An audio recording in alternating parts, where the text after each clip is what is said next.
We continue now at the top of Daf Chav Gimel Amud Aleph and Meseches Bava Basra. This is Bava Basra Daf 23a. And the previous Amud the Gemara said that Rav Yosef had some small palm trees, and asu umni v'yasvi tusayu, bloodletters would come and they would sit underneath. V'yasu urve achli dema, and then ravens would come, they would eat from the blood. V'salkia beitalu mafsedi tamri, then they would go up to the palm trees and they would destroy the dates from the palm trees. Amar lehu Rav Yosef, so Rav Yosef said, Apikuli korkor mehacha, he said, get these ravens out of here. Rashi says korkor is orvim, that refers to the ravens. Shadomim betzakasim kikorin korkor, when they call out, when they scream out, it sounds like the word korkor, that's why they're called korkor. In any case, Rav Yosef said, you have to leave, you're doing me damage.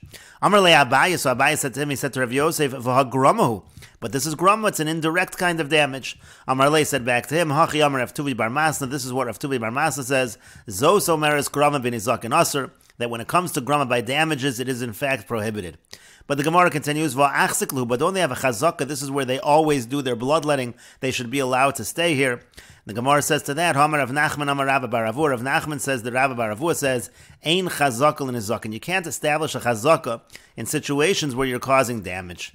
But the Gemara says, V'lavit bar Allah, but wasn't it said on that, Rav Mari Amar bekutra, that Rav Mari said that specifically damage from smoke. Rav Zavid Amar bebeis hakisei, Rav Zavid said it specifically has to do with damage by a bathroom.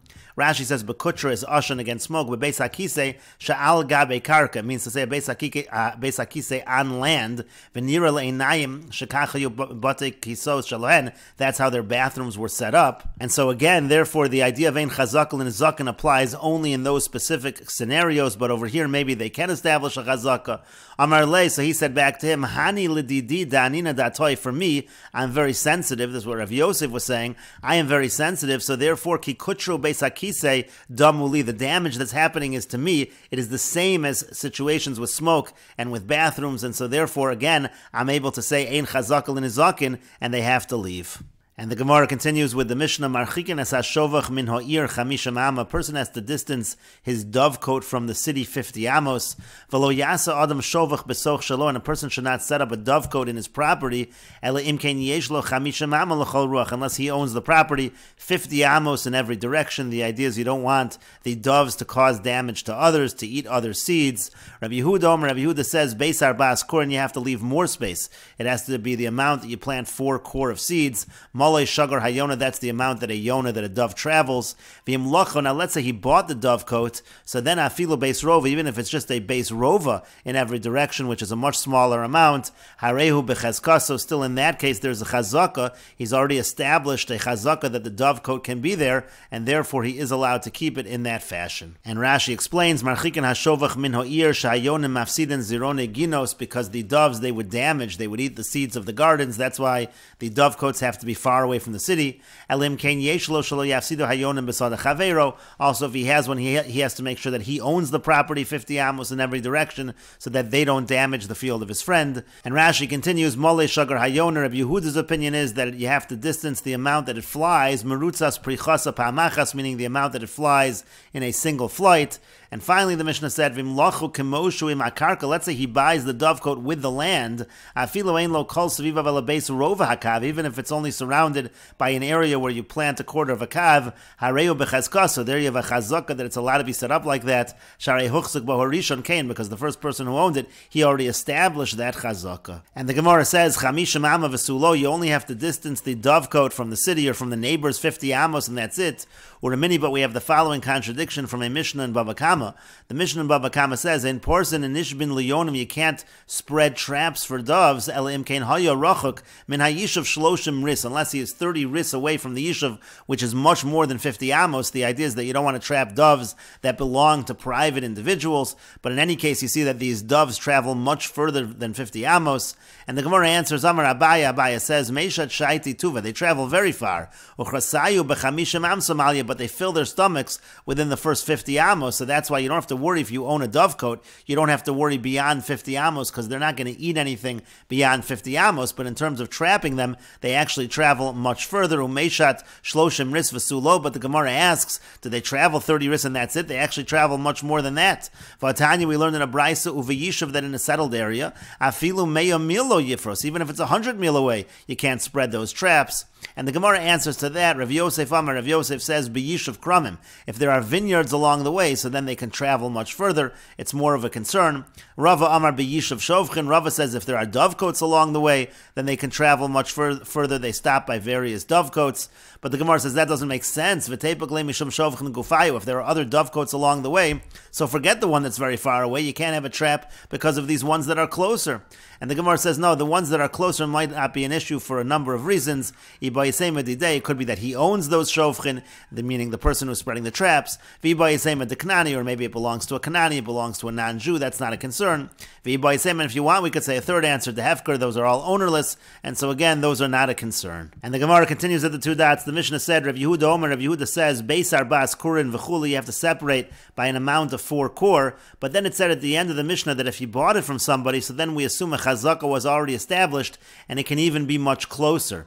And the Gemara says, Amar Rav Papa v'Tamer Rav Zvid. Rav Papa says, and some say Rav Zvid says, Zos Omeris, this shows Toanin l'lokeach v'Toanin l'yorish, that we make claims on behalf of a buyer. That's the case in our Mishnah. We're talking about a buyer, and we also make claims on behalf of a yorish, on behalf of an heir, somebody who inherits. And Rashi explains, Toanin l'yorish v'Toanin l'lokeach. Bezdin poschim peh v'taina liyoresh l'lokeach. Bezdin, they'll make a claim on behalf of an heir or on behalf of a buyer. She'ir adam alei, and let's say somebody protested against them. V'yesh lo edem shahaisa shalo, and there are edem that it was his or shalavosav or his father's. V'zeh omer yirashtiv meyab, and this person says that I actually inherited from my father. O lekachtiv mi ploni shehuchzak bo yamim rabim, I bought it from so and so, and he had a chazaka for a long time. V'hevi edem shehuchzak bo aviv o hamocher lo. And he brings witnesses that either his father had the chazak or the seller had the chazak 3 years. Now, even though he didn't make the following claim, that they bought it from you, or from your fathers, Toanin lo bezin. Bezin will make that claim on his behalf. Meaning to say, you have a situation where a person is on a piece of property, and somebody says, that property that you're on is actually my property. And the person says, no, it's not your property. I actually either bought it from somebody or I inherited it from my father, and that's how I got it. But let's say he never makes the claim, the person, the heir or the buyer never actually says, the person who sold it to me bought it from you, or my father who I inherited from bought it from you. He only says that they were there, the seller or my father was there for 3 years, so Bezin will make that claim on his behalf, that the father or the seller actually bought it from this person who's making the claim. Uposchim lopad, they're the ones that are going to open his mouth for him, so to speak, and make the claim on his behalf. Now, that's not true in a standard case. Let's say a person is sitting on a property for 3 years, and he simply says, I bought it from you, meaning I, the person that I'm sitting here for 3 years now, I'm the owner because I bought it from you, I'm here 3 years. But let's say he just says, I'm here 3 years, and he doesn't say that I actually bought it from you. Bezin will not intervene and make that claim. Again, let's say we're talking about somebody who didn't inherit, or somebody who didn't buy meyacher from somebody else. When the guy protesting says, what are you doing in my property? This is mine. And he says, well, I've been here 3 years. Nobody said anything to me.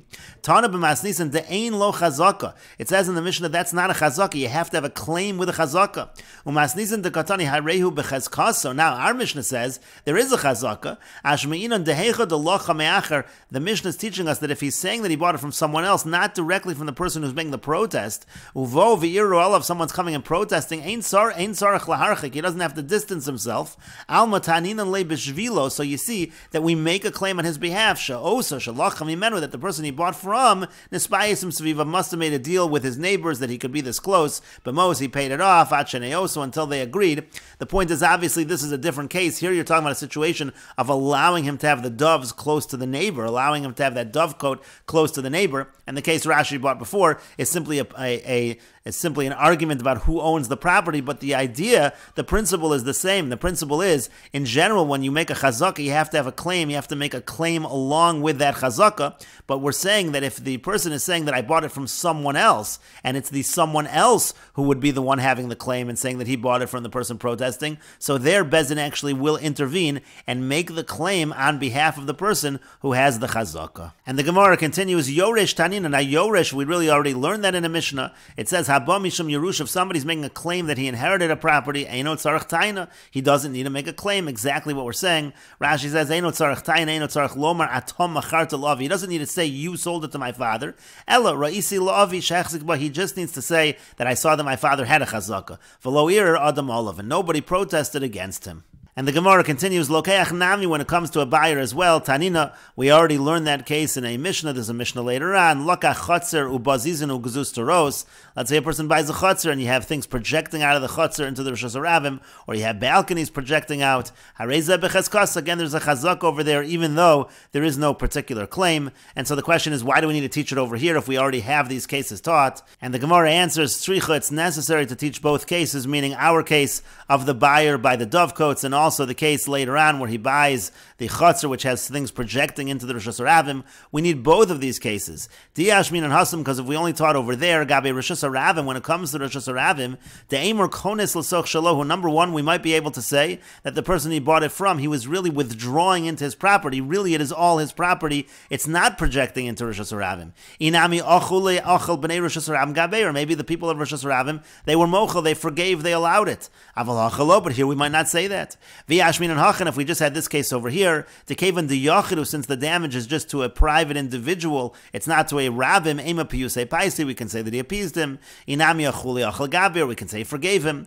Aval Rabbim, but when we're talking about a Rosh Hashanah, the public, Man Payis, Man Shavik, who's the one that's being appeased, who's the one that's allowing it? So Ema Lo, so I might say it's not okay. So Tzricha, that's why it's necessary to teach it in both cases. And Rashi explains, by the Rosh Hashanah, we can say that really it's within his own property, it's really drawn back, Shel Moli Kain, because if not for that, wouldn't the public have protested? You can't force the public. But against a private individual, maybe he did it with strength, he forced him, he was stronger than him.